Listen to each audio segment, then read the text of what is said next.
vamos a intentar sacarle un poco de jugo, ¿no? Porque si no, el Tribunal Constitucional no se lo ha sacado, ¿no? Pero vamos a hacer nosotros la posibilidad, a ver, y hasta dónde podemos llegar, ¿no? Con este artículo, ¿no? Los poderes públicos, en primer lugar, es el legislador. O sea, yo creo en un Estado democrático, por razones de seguridad jurídica, de importancia, de estabilidad, de participación democrática, etcétera, pues lo primero que tiene que haber una buena ley. Pero una buena ley no está dicho así, pero se supone que los poderes públicos primero es el Parlamento, ¿no? Una buena ley de protección social, económica y jurídica de la familia, eso es lo primero. Pero, vamos, yo creo que se deduce con bastante claridad, ¿no? O no existe, esa ley no existe. O sea, no existe una ley de protección social, económica y jurídica de la familia. Habrá algunos preceptos dispersos de otras leyes, pero no existe una... Nunca se ha tomado en serio por parte del Parlamento este mandato del artículo 39.1.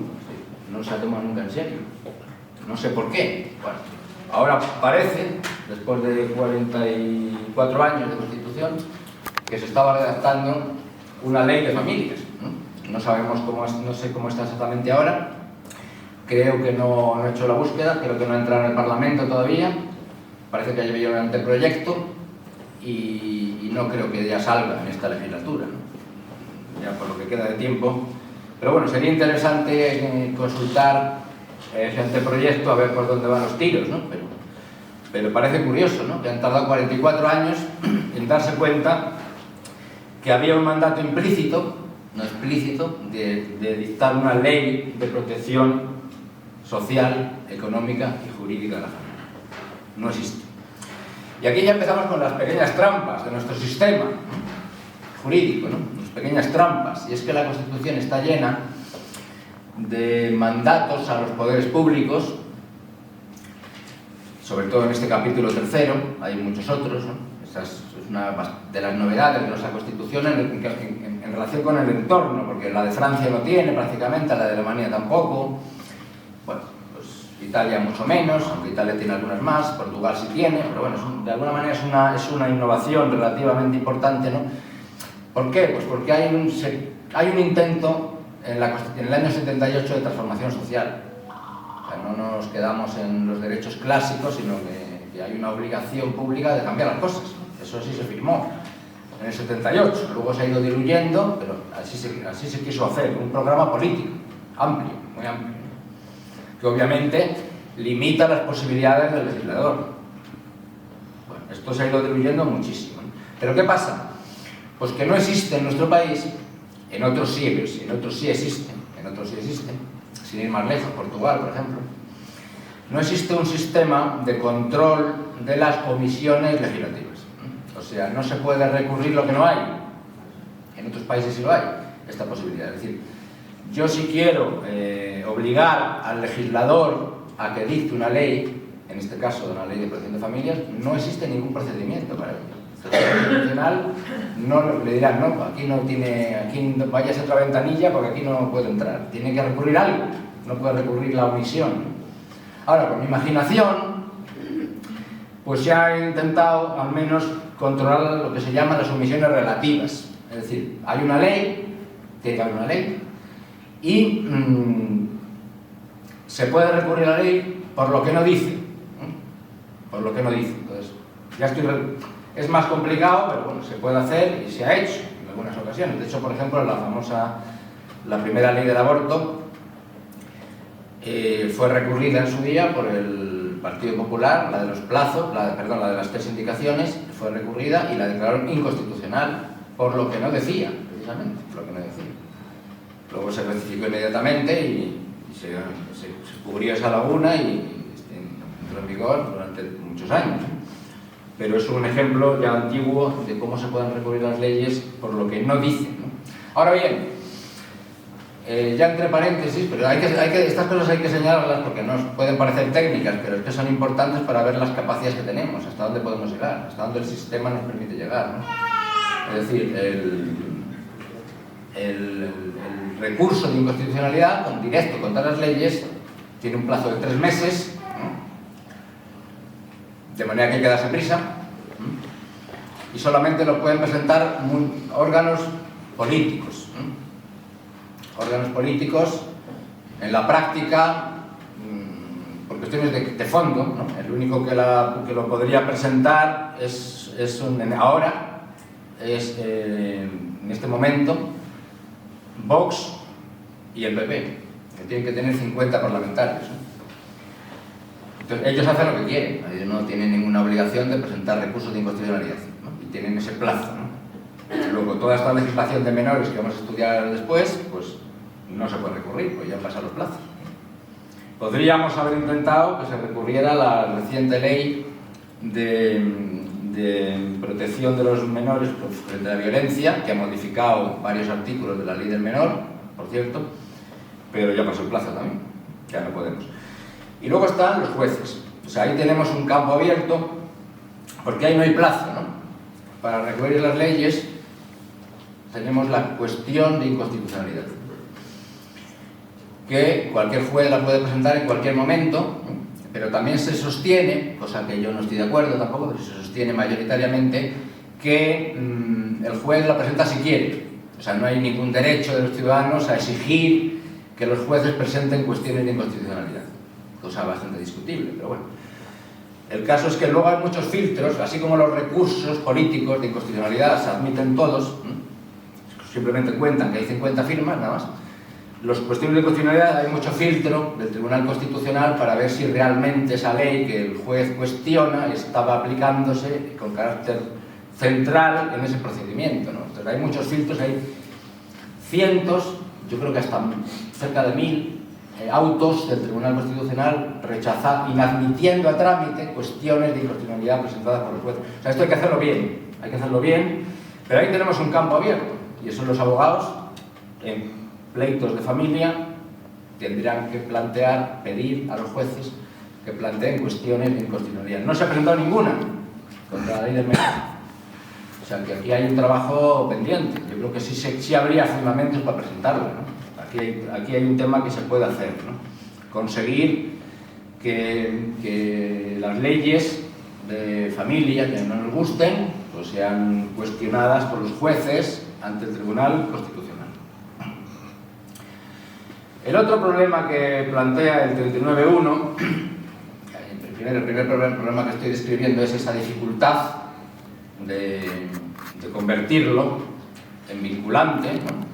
Esa dificultad, por lo que acabo de señalar. Y el otro problema que plantea, que yo creo que ya es menos interesante y tampoco es tan polémico, es evidentemente el concepto de familia, ¿no? Porque los poderes públicos aseguran la protección social, económica y jurídica de la familia. ¿Pero qué es la familia? Bueno, hay una diferencia aquí consciente con la Constitución de la República, que la Constitución de la República incluía el mismo artículo seguido, junto a la familia, incluía el matrimonio, ¿no? Y aquí el constituyente español los lleva a otro sitio, ¿no? Lo saca del artículo 39 y los lleva a otro, ¿no? Bueno, de ahí se puede deducir, y parece que así se está en los debates constituyentes y lo que señalan los autores, que sí que hay una intención de desvincular la familia del matrimonio.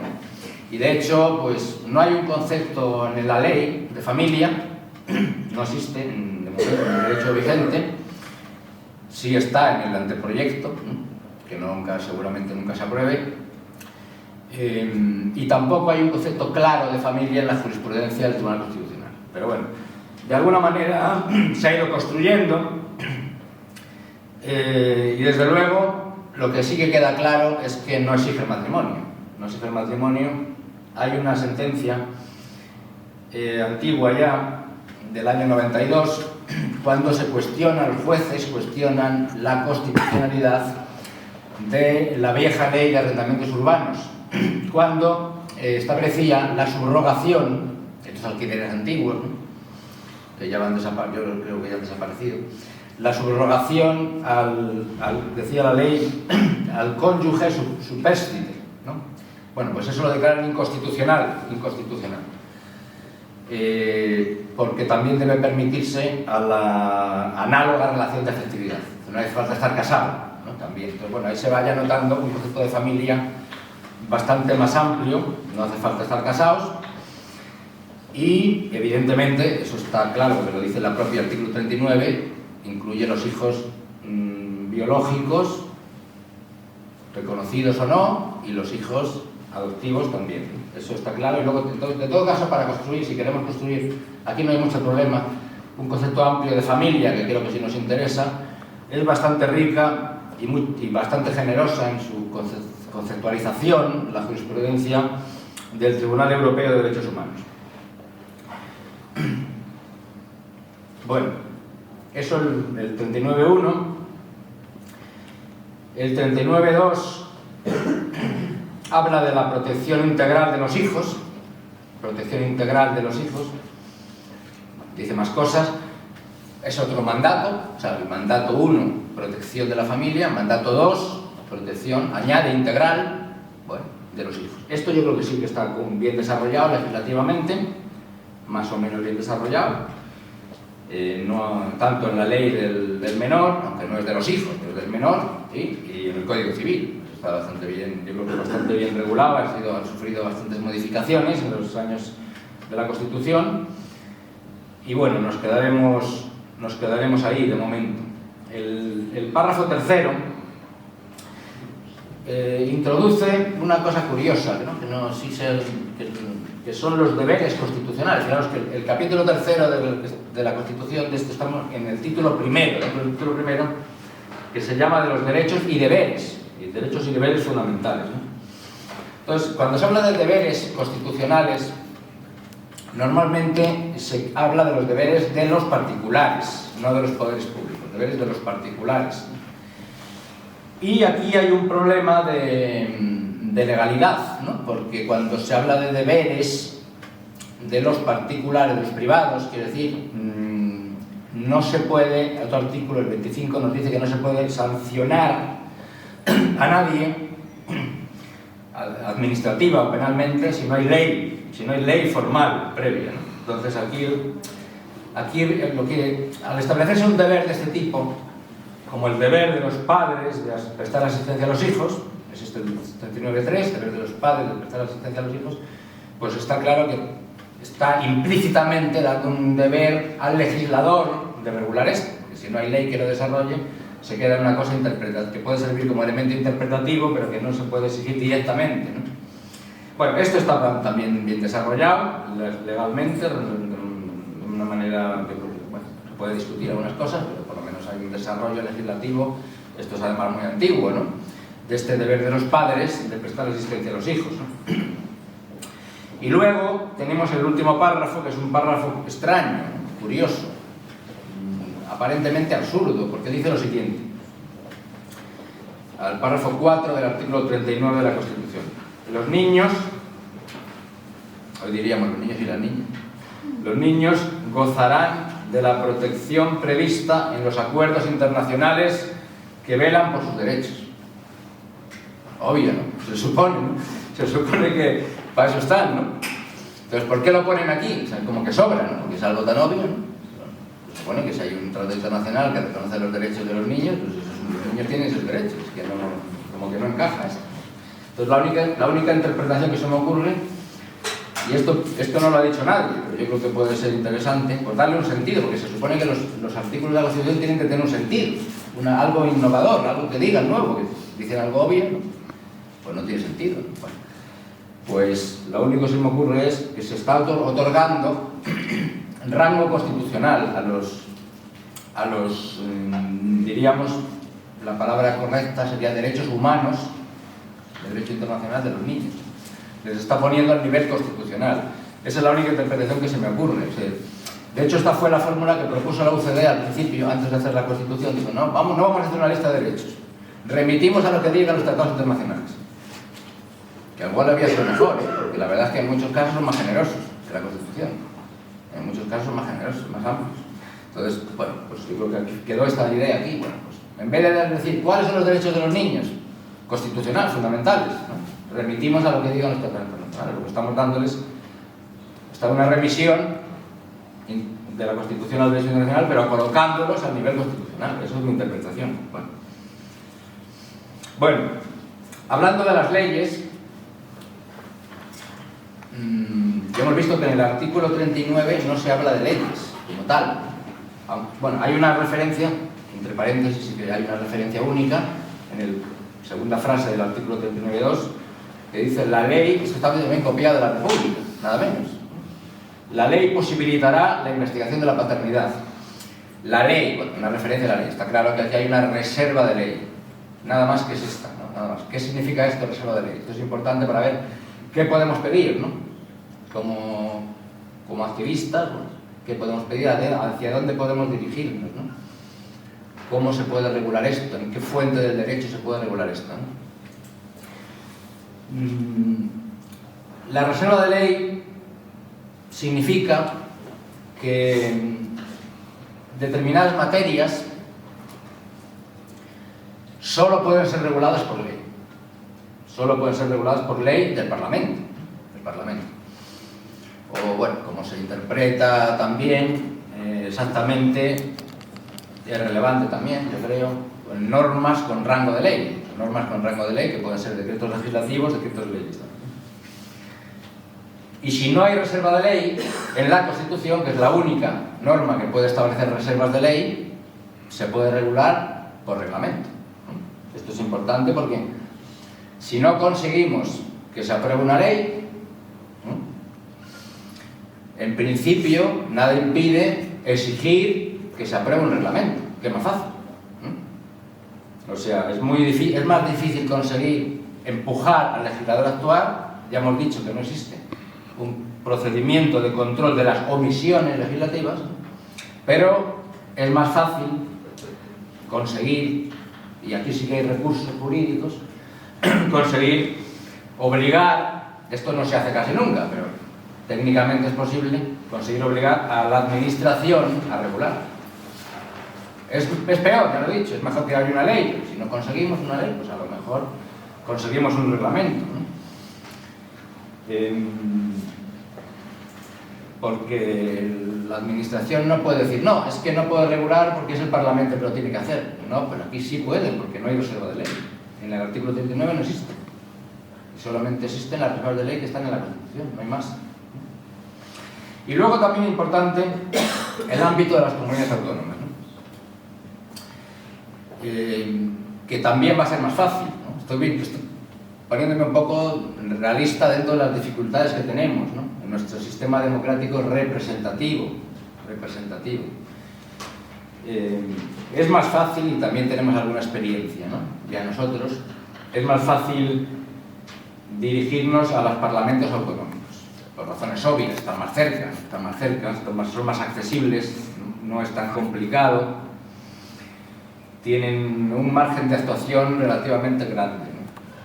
Vamos a resumir un poco cómo funciona en el tema de menores esta cuestión de la distribución de competencias entre el Estado central y las comunidades autónomas, ¿no?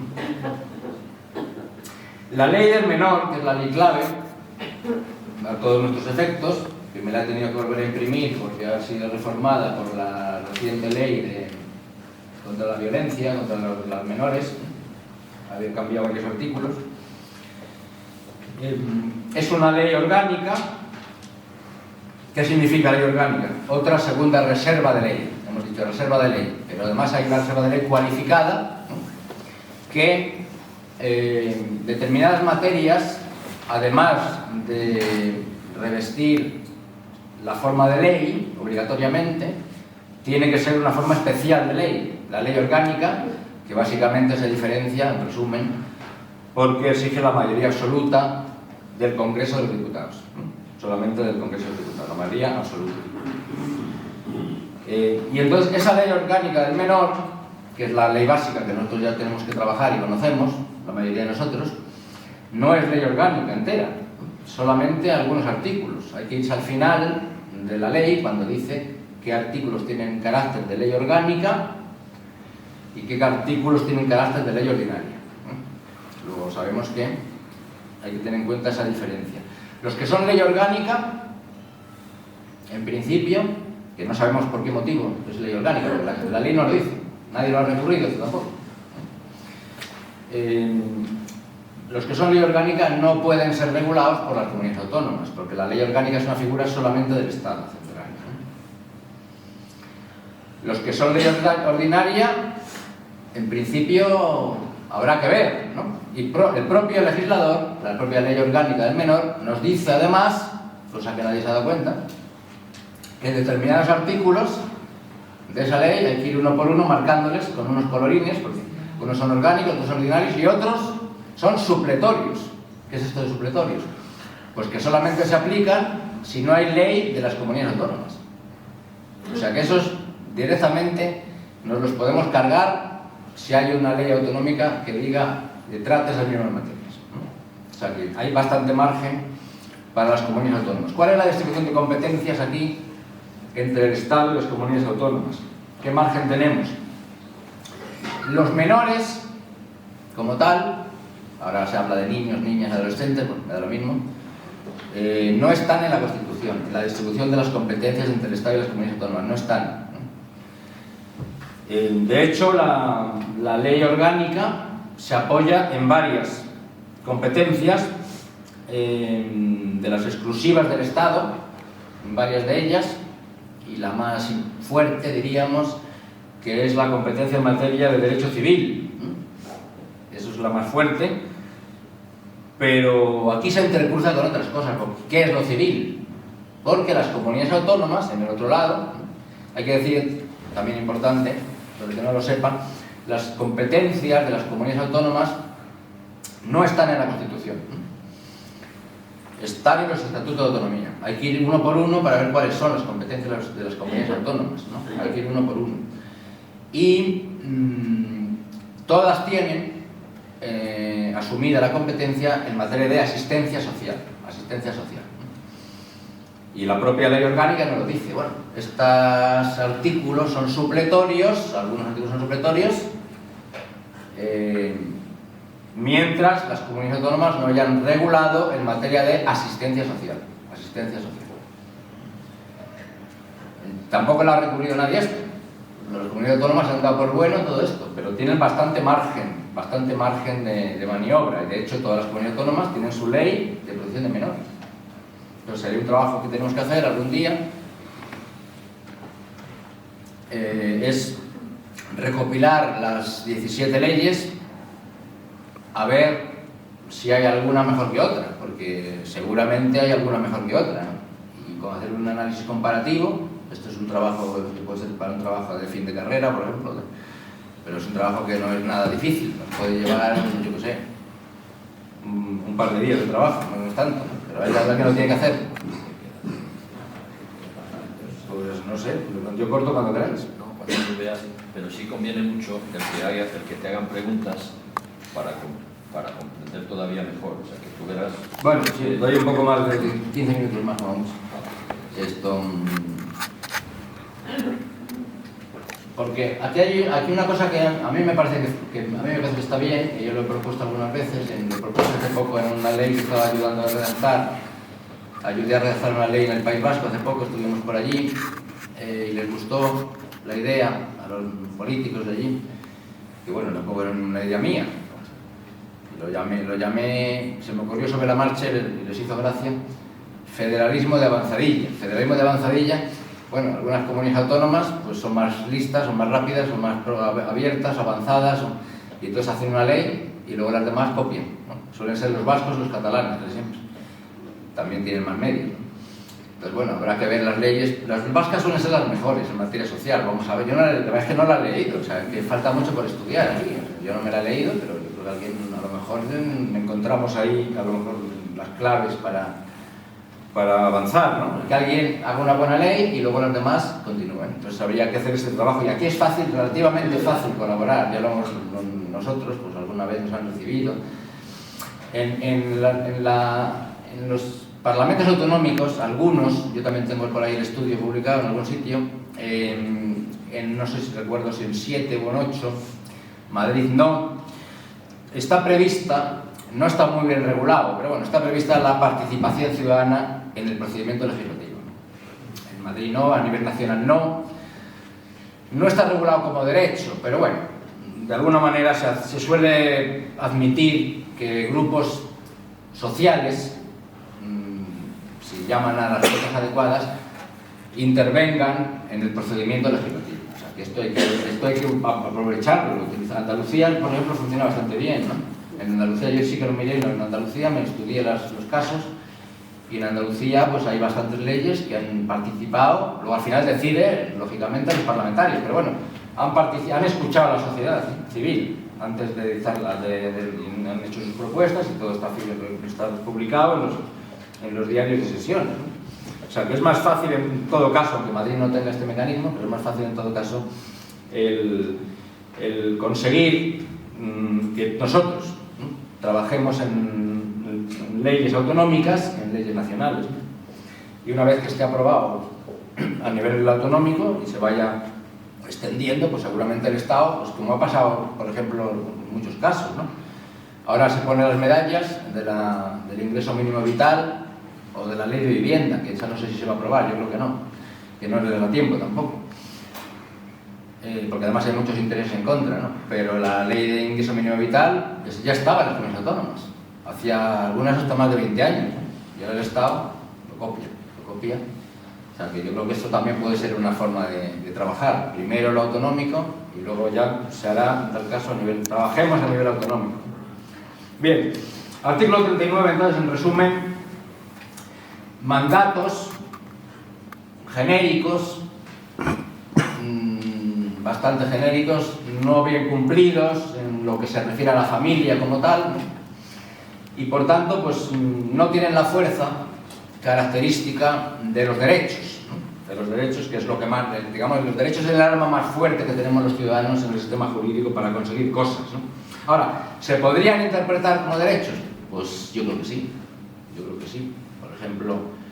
Por ejemplo, cuando dice el 39.2, segunda frase, la ley, hemos dicho que era la única reserva de ley que aparecía en el 39, la ley posibilitará la investigación de la paternidad. Bueno, ahí se podría deducir la existencia de un derecho a exigir que se investigue la paternidad, así de fácil. Bueno, pero ese digamos, giro argumentativo, transformación de mandatos a los poderes públicos en derechos exigibles, eso el Tribunal Constitucional me temo que no lo va a aceptar. Aquí hay que ser realista. Lo podemos proponer, pero yo creo que esto es difícil.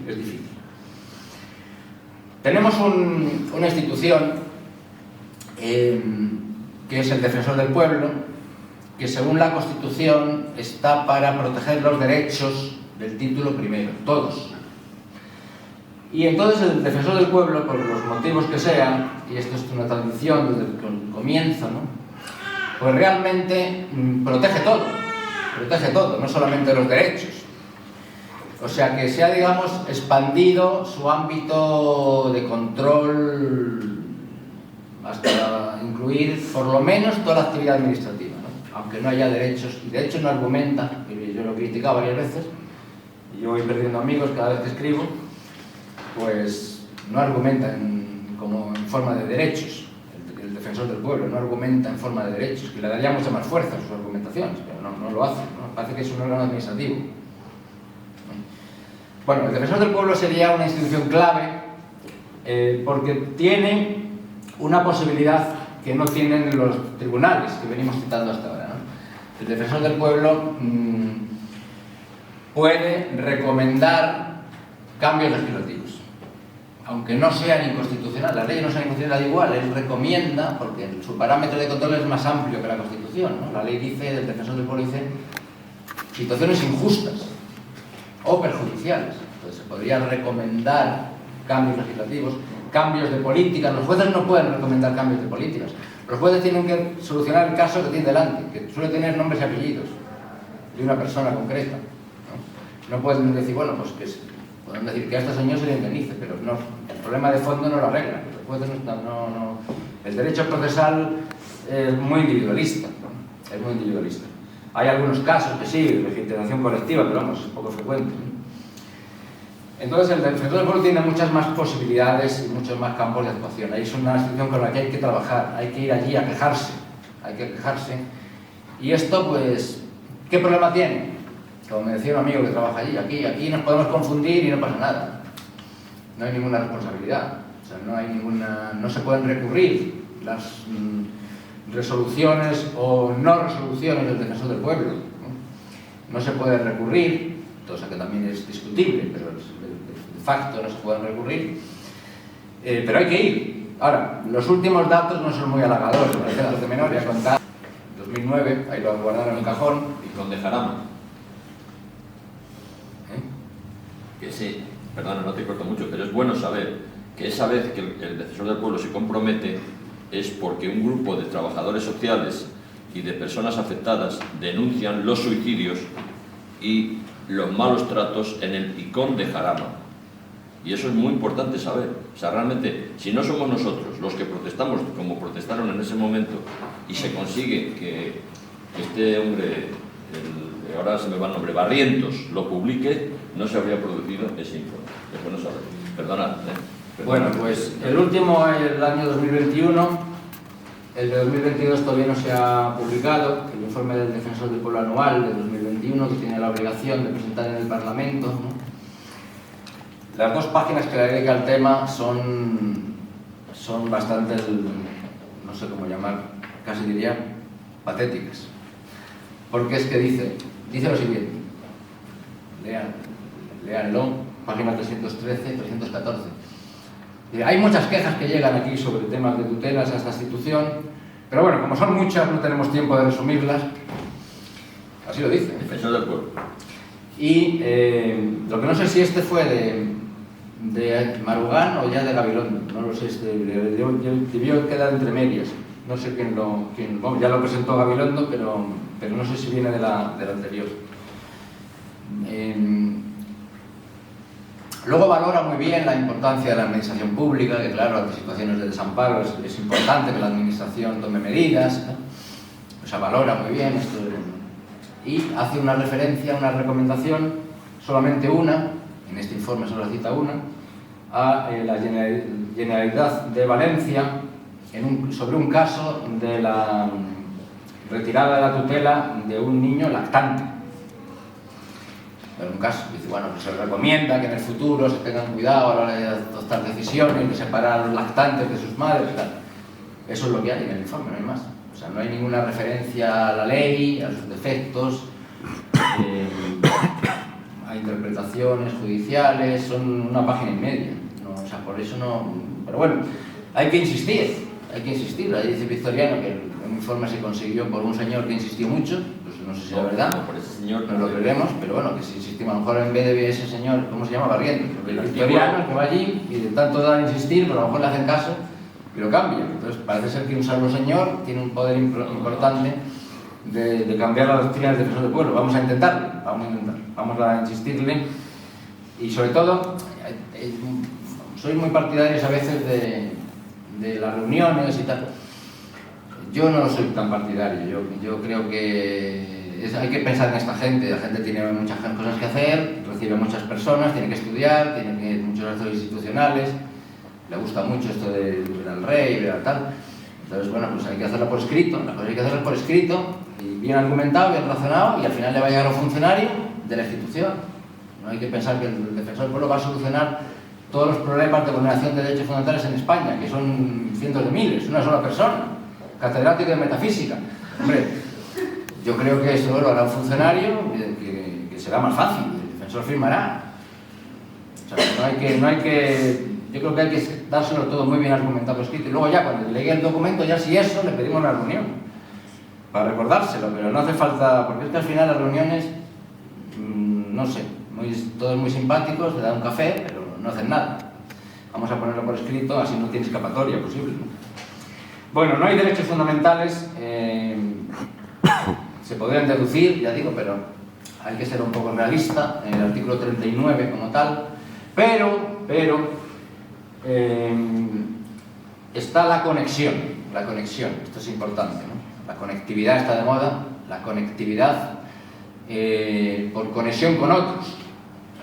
De hecho, los asuntos de familia que han ido llegando así de importantes al Tribunal Constitucional, por ejemplo, que ahí se pone estupendo en tema de igualdad de género, se pone estupendo, también las modas de las cosas, porque hay un montón de cosas de igualdad de género, muchísimas. Nada, de los pobres no hay nada, ni una sentencia, pero de la igualdad de género hay decenas de sentencias. Pues por conectividad con el artículo 14, que es la igualdad, ¿no? Ahí por conectividad van entrando, por la vía del artículo 14, van entrando cuestiones de familia. Y es que además hay un artículo clave que el Tribunal Constitucional no se lo quiere leer, porque esto es una lucha de poder también, que es el artículo 10.2, ¿no? Que dice que las normas sobre derechos fundamentales de la Constitución se interpretarán de conformidad con lo dispuesto en los tratados internacionales, la Declaración Universal de Derechos Humanos y los tratados internacionales ratificados por España sobre las mismas materias. Se interpretarán, una obligación, es una obligación. Y el Tribunal Constitucional no lo quiere ver, no lo quiere ver. No sé, él dice que no le obliga a nadie, no le obliga a nadie. Pero mire usted, está en la Constitución, es una obligación. Usted tiene la obligación de interpretar de conformidad con el derecho internacional. Y no se siente vinculado. Cuando le interesa lo cita y cuando no le interesa no lo cita. Luego yo creo que nuestra esperanza, si tengo que resumir, 5 minutos más. Aunque he empezado 1:15 de la tarde o más.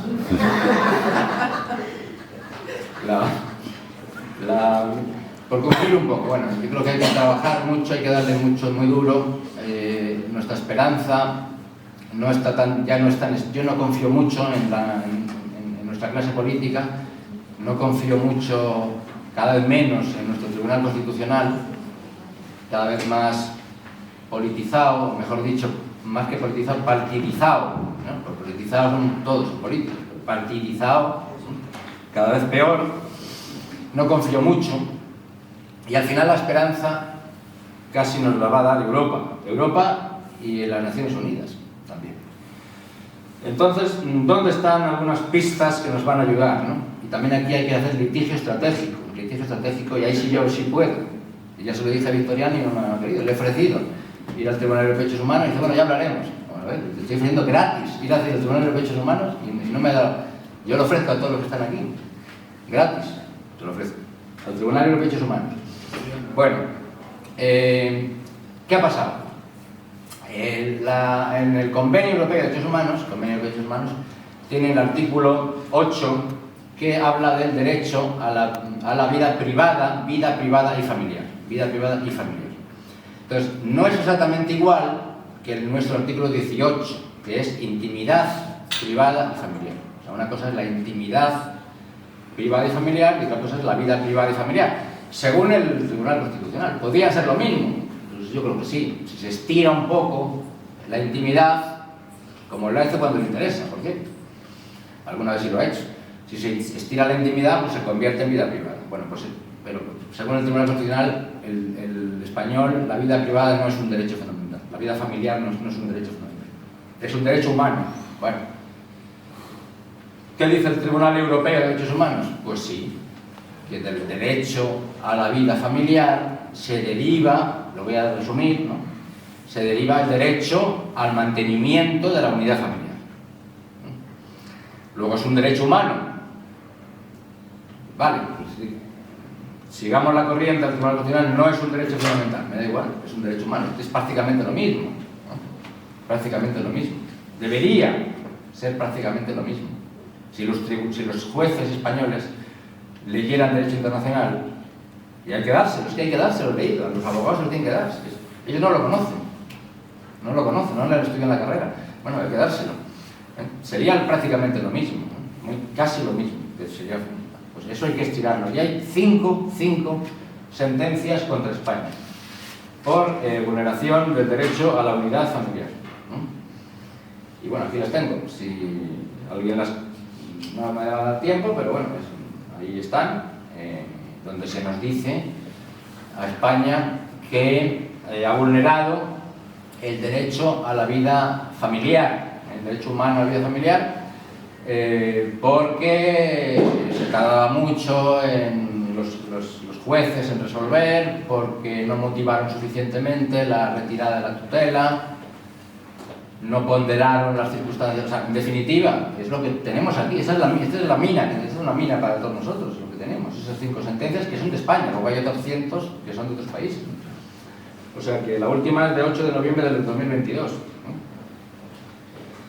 Eso es la que tenemos, ¿no? El tema es que el Tribunal Europeo tiene un sistema que se llama casos piloto. casos piloto. Y es que cuando aprecia que el problema es un problema reiterado en un país,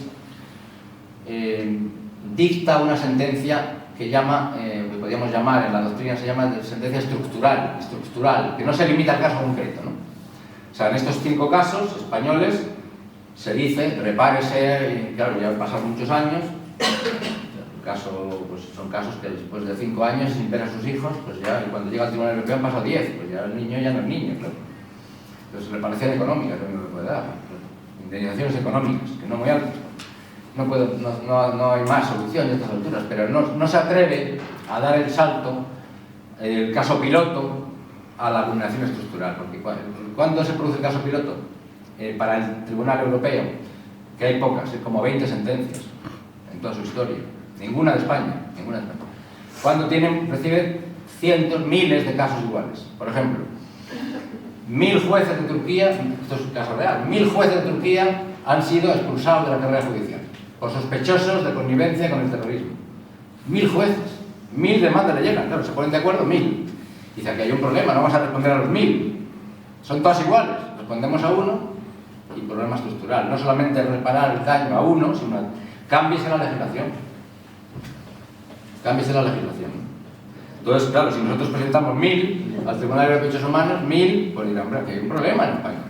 Porque de momento tenemos 5 y el legislador español no se ha enterado. No se ha querido enterar.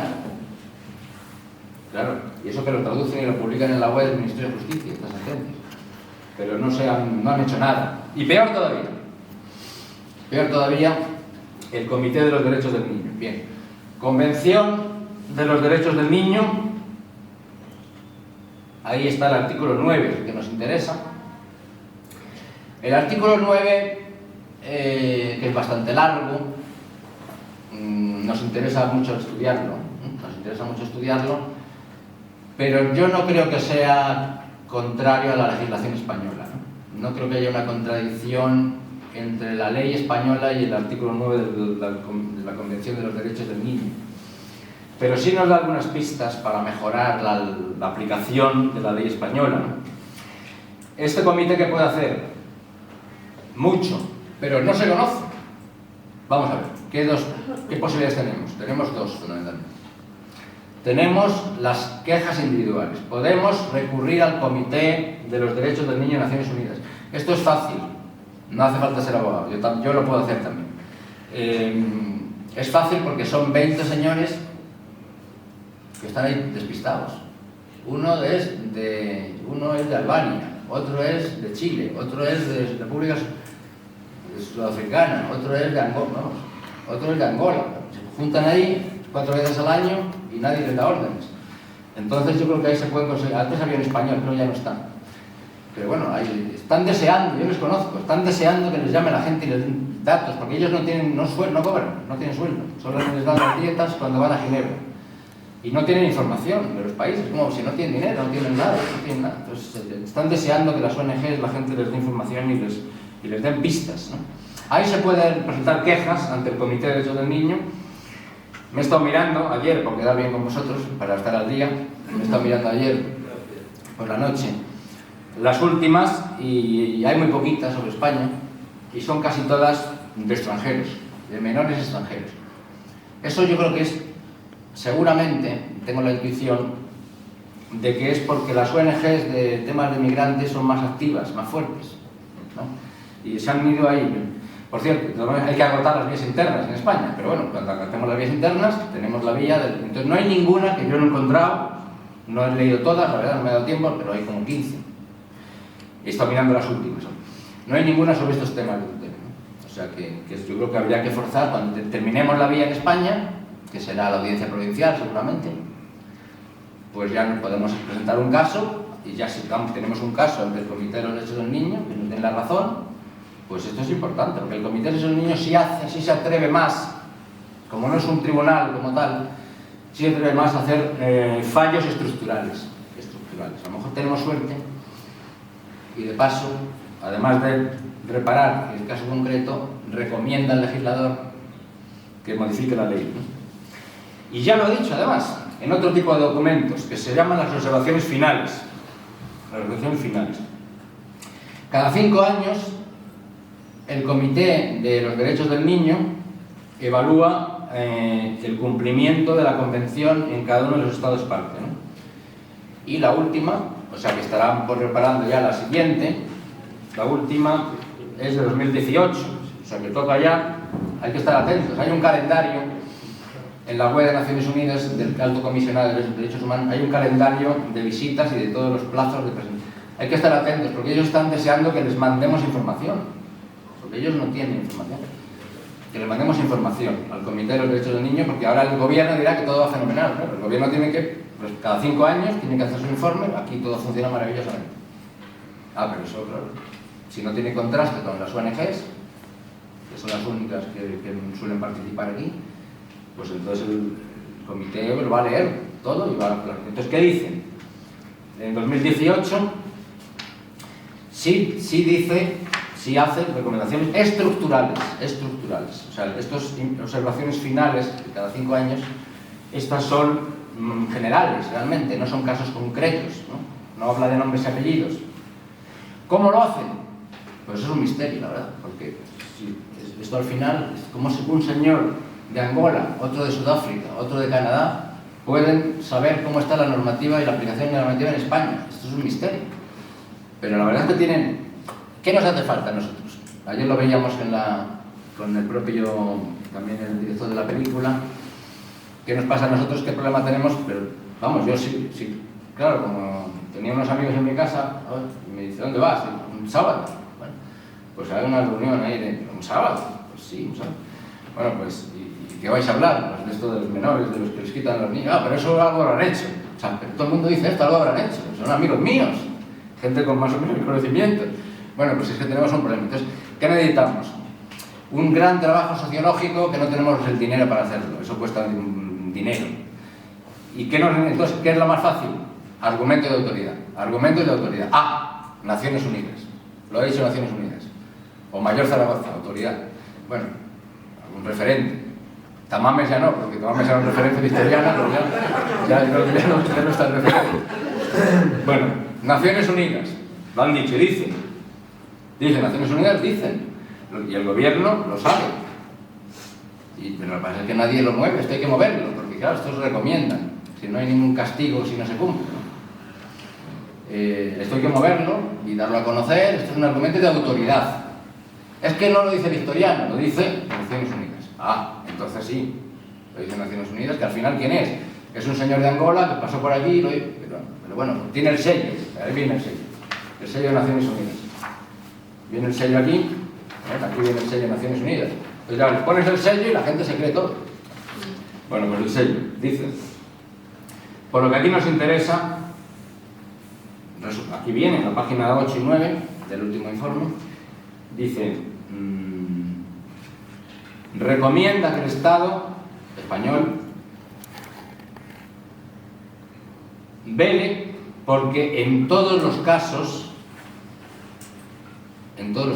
sea un juez quien adopte las decisiones sobre la separación de un niño de su familia, y ello solo después de evaluar a fondo el interés superior del niño en cada caso particular. Más claro lo hago, ¿no? Bueno, pues es que lo dice Naciones Unidas. Bueno, pues entonces propongamos que se reforme la legislación en la línea que dicen las Naciones Unidas. Así de fácil, ¿no? Y el Tribunal Europeo de Derechos Humanos no lo ha dicho así, pero se deduce de las 5 sentencias en las cuales España ha sido condenada a pagar, además. Eso les habrán pagado, pero bueno, les pagamos ahí 3.000 euros a cada uno y tapado el asunto, que no se entere nadie. Es lo que habrán hecho, pagarles los 5 casos que hay, pero aquí que este no se toque. Porque si esperamos al Tribunal Constitucional, pues nos vamos a cansar, ¿no?, de esperar, porque el Tribunal Constitucional, es verdad que poco a poco, al final, claro, va reconociendo de alguna manera, por la vía del artículo 24, que no tiene que ver con esto, la tutela judicial, va reconociendo algunas cosas así del Convenio Europeo de Derechos Humanos, así poco a poco. De hecho, es curioso que hay 7 casos, ya nada menos, 7 casos de unidad familiar en el Tribunal Constitucional, y son todos de extranjeros. Son todos de reagrupación familiar de extranjeros. Reagrupación familiar, curioso, ¿no? O sea, hay un derecho reconocido más o menos en la práctica por el Tribunal Constitucional de reagrupación familiar de extranjeros, porque están en países distintos, en vez de expulsar, no lo expulsa usted, porque tiene aquí a su hijo. Y no hay ninguno de españoles. Paradójicamente, parece que está más reconocido el derecho de los extranjeros a reunirse con sus hijos que el derecho de los españoles. ¿Por qué? Porque nadie lo ha planteado. O lo ha planteado alguien al Tribunal Constitucional, a lo mejor lo ha planteado alguien, pero no lo han querido tratar. Es cuestión de seguir insistiendo. Si seguimos bombardeando a recursos, pues a lo mejor en algún momento llega y lo meteremos por el 24 y por el 18, por los dos. A ver si cuela un día por el 18 y ya el Tribunal Constitucional va incorporando un poco esa doctrina del Tribunal Europeo. Pero hay que presentar los casos. ¿Qué problema tenemos? Pues que el Tribunal Constitucional selecciona lo que quiere. O sea, como recibe 100 más o menos diarios, 100 diarios más o menos, recursos de amparo, pues un poco tiene ahí un grupo de letrados y eligen por algunas suertes. Pero bueno, si presentamos mucho, a lo mejor en algún momento llega a haber una sentencia, que no hay ninguna, del Tribunal Constitucional sobre la unidad familiar de los españoles que se meta de cara con la jurisprudencia de su amigo, relativamente amigo, porque es un conflicto de poderes el que tenemos, lógicamente, el del Tribunal Europeo de Derechos Humanos. Bueno, esto es un poco un panorama y obviamente he dicho algunas ideas, sobre todo pensando en las dificultades que nos ofrece el sistema jurídico y las posibilidades que nos ofrece el sistema jurídico, que tenemos muchas cosas que hacer, me parece. Bueno, gracias.